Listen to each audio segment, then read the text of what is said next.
Hello, everyone. I hope you're having a fantastic week. We are talking about cognitive development this week. That is how we think and learn.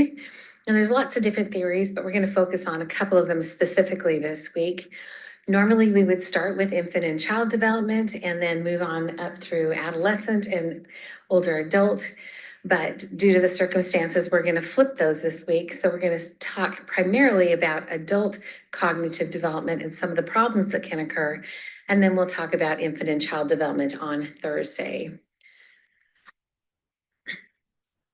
So when we're talking about cognitive development, what we're really asking is how do we learn? For example, do we build information on top of each other, like we learn, like building blocks? Do we learn through observing other people? Do we create connections in our brain that cause the learning? Do we have to discover things on our own, or does it require other sources that help us to learn? There's just lots of ways of thinking about how human beings develop cognitively or how we use our brains. Now, there are two enduring theories that are by Piaget and Vygotsky. You've likely heard a lot about Piaget. There are two videos in the PowerPoint that is in the module. They are overviews of both Piaget and Vygotsky's theories, and I encourage you to go watch those and be thinking as you're watching them, taking notes about what are the key points of each theory, how have they advanced our understanding of cognitive development, how might they be deficient as a theory, and how are they similar or different from one another. So this is what they look like. We won't watch them here, but please go back and watch them after watching this presentation. But just a quick overview, Piaget believed that from the beginning of life, children go through stages of cognitive development. Each skill builds on the one before it. These stages happen in sequence, and you can determine where a child is developmentally by the tasks that they can perform. Piaget's theory had four main stages: sensory motor, pre-operational, concrete operational, and formal operational. Vygotsky, on the other hand, felt that learning happened when there was someone else who could lead us to new understanding.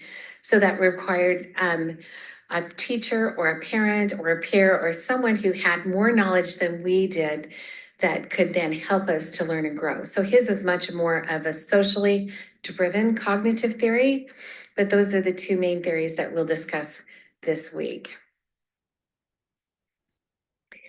So in adulthood, according to Piaget, adults and adolescents use the same type of reasoning, that they think in qualitatively the same way. But we do know that individuals do not reach the highest level of Piaget's formal operational thinking until adulthood. So many adolescents and emerging adults may not reach this stage until much later. We also know that there are many adults who do not think in formal operational ways, right? They still may be very black and white in their thinking without a lot of nuance. As young adults move into the world of work, their ways of thinking may change. So they often start out with some sense of idealism, and then that idealism decreases with the constraints of work realities. And then we often see a switch from acquiring knowledge to applying knowledge in this stage. And so Piaget's theory is a little deficient in this area in that it doesn't quite suss out adult development in the way that he did for infant and child development. So as we age, we become much more aware of diverse opinions and multiple perspectives of others, and we're much better at anticipating or understanding those. Where adolescents are much more often driven by these polarities, right? So things are either right or wrong, or it's us versus them, or it's either good or bad. And it's more challenging for them to find these gray areas in between the good and the bad that exist in the real world. And so that comes a lot with learning and experience. And this is just another example of how adults are different than adolescents in the way that they think. Now, our emotional maturity can impact our cognitive development in adulthood. So those who are high in empathy Flexibility and autonomy are more likely to engage in complex, integrated cognitive emotional thinking. So in our middle age of adulthoods, we become more inwardly reflective and less context dependent than younger adults. But as we develop the emotional maturity, we have a better capability of assessing the world around us. But one thing that we do get tripped up on is our negative emotions sometimes produce distorted and self-serving thinking. These are also known as cognitive distortions. Cognitive distortions are negative thinking patterns that are not based in reality. And all humans do this. We engage in cognitive distortions from time to time. The younger you are and the less prefrontal cortex capability you have, the more you are prone to this kind of thinking. If you experience cognitive distortions often, it can lead to poor mental health and difficulty in relationships. And conversely, poor mental and difficulty in relationships can then help us or cause us to have more cognitive distortions. But you can change the way you experience the world by changing the way you think about things. And that is kind of the whole basis of cognitive behavioral therapy. So if you've been in therapy, it's likely that you've experienced this change of what we call stinking thinking. So to more realistic and more productive ways of thinking about the world. And we'll talk a little bit more later about how to make that happen.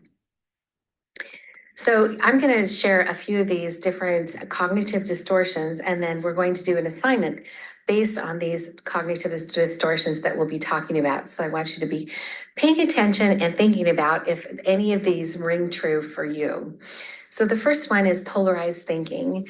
Polarized thinking is this all or nothing black and white thinking that we've discussed. It's where we habitually think in extremes without considering all the possible facts in a given situation. So if you're convinced that you're either destined for success or doomed for failure, that there's nothing in between, you're either going to win or you're going to lose, the people in your life are either angelic or evil, you're probably engaged in polarized thinking. The next one is overgeneralization. This is where you reach a conclusion about one event and then incorrectly apply that conclusion across the board.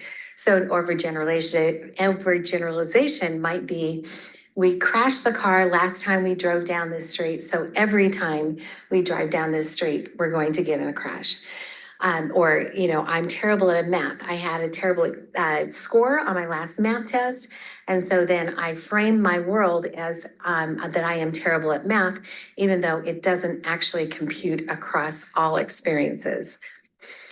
Catastrophizing is where you dread or assume the worst when faced with the unknown, despite a lack of evidence supporting that prediction. So this idea, without any evidence, you believe that if you are late for work, your boss is going to yell at you, they're going to fire you, and then because you get fired, you're going to lose your job, you're going to lose your apartment, and you're going to be living on the streets, and you'll be homeless, and on and on and on. So catastrophizing is just the over the top, everything's going poorly, and the only thing worse is the next thing, and it just escalates from there. It's easy to dismiss catastrophizing as a hysterical overreaction, but people who have developed this cognitive distortion actually may have experienced repeated adverse events in the past, such as chronic pain or abuse. So often they fear the worst in many situations because they've experienced the worst in many situations. And so this is one where therapy can help you work through those past experiences in order to help you have a better way of thinking about the future. Labeling is just what we do when we classify ourselves or others in a negative way following an undesirable event.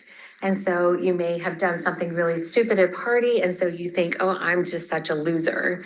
When in fact, there may be lots of other times and ways in which you are not actually a loser. Labeling can also cause the thinker to misunderstand or underestimate others. So whenever you are labeling yourself or others, that is a cognitive distortion to be aware of. Personalization is where you take things personally when they're not connected to or caused by you at all, right? So this idea, say you weren't invited to a party, you then make that, personalize that and make it that you weren't invited because people don't like you or you are boring or you're not smart enough or rich enough or whatever that your excuse might be, when in reality it may have been that someone just forgot to send you the invite or they were keeping it to a limited set of friends. So it may have had nothing specifically to do with you. It may have been circumstances. So again, you're blaming yourself for circumstances that aren't your fault.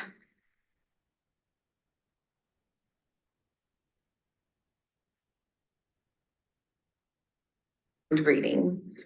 Mental filtering is the tendency to ignore positives and focus exclusively on negatives.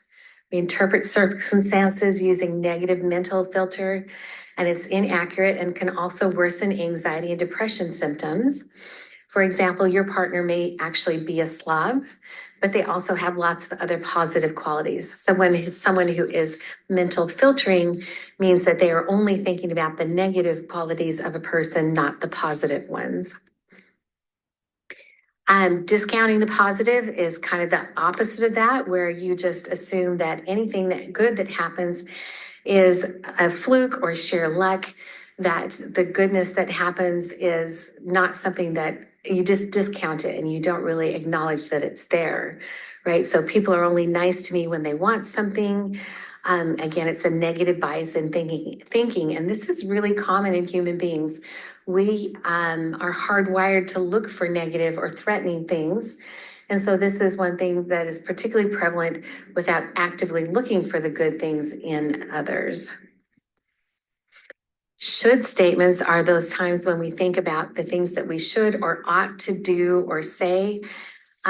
This happens in a lot of different situations, but often it comes through internalized family or cultural expectations that may or may not be actually appropriate for an individual or a situation.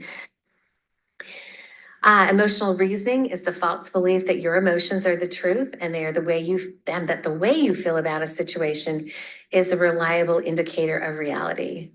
So while it's important to listen to, validate, and express your emotions, it's equally important to judge reality based on rational evidence, right? So I'm feeling angry and judged. This professor is determined to give me a bad grade. You may be feeling angry and judged, but those emotions are not the truth of the reality of the situation. There could be a lot of other things that are going on here. And so the way you tell the difference is you do need to validate what you are feeling. Yes, I am angry, but you also have to take responsibility for the way that you're feeling or for whatever circumstances may have created that. And that's how you can tell the difference between whether or not you are in a a cognitive distortion, or whether or not you are just invalidating your own feelings. All right, so we all tend towards these patterns of cognitive distortions. They're typically the result of a past experience and has served as a way to protect ourselves from perceived harm. It's very smart to do that as a child, but very maladaptive to do it as an adult. It really gets in the way of you living your best life and creating good relationships with others.